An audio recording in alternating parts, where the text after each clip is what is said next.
ہم نے یہ جو سنا ہے یہ اس طرح پیش آیا گیا ہے کہ کچھ لوگ ادھر سے بیڑی نہ ادھر آ رہی تھی، تو اس کا درمیان میں سے آدمی کی تعداد بھی کچھ زیادہ تھی، تو پھٹا ٹوٹنے کی وجہ سے یہ واقعہ پیش آیا ہے، پھٹا ٹوٹنے کی وجہ سے یہ واقعہ پیش آیا ہے۔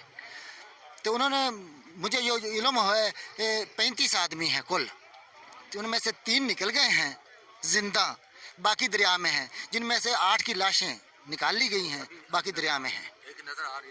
ابھی بھی ایک نظر آ رہا ہے، لوگ بھاگے جا رہے ہیں ان کو نکالنے کے لیے۔ یہ ریسکیو ٹیمیں کب پہنچی ہیں؟ یہ ریسکیو ٹیم اس وقت پہنچ چکی تھی، مگر یہ ان کے بیڑی یا لانچ والی یہ سسٹم ہے، یہ کچھ تاخیر سے آیا ہے۔ اچھا، یہ لوگ ادھر کیا کرنے آ رہے تھے؟ یہ لوگ جو عوام ہے وہ تو لاشیں نکالنے کے لیے آ رہے ہیں۔ نہیں، جو کشتی میں سوار تھے وہ لوگ ادھر کیوں آ رہے وہ ادھر ایک آدمی کے کل تھے، کل خانی کا ختم شریف تھا، وہ اس لیے ادھر آ رہے تھے۔ اور یہ راستہ بھی ہے لوگوں کا کہ یہ ایک پل کی بنا پہ کام کرتے ہیں، یہ جو بیڑی ہے نا پل کی بنا پہ، کیوں ادھر پل نہیں ہے، اگر پل ہوتا تو یہ نہ ہوتا۔ یہ پل کی وجہ سے یہ جو بیڑی ہے، بیڑی کی چھوٹی تھی، آدمی تعداد زیادہ تھی، اس لیے یہ واقعہ پیش آیا ہے۔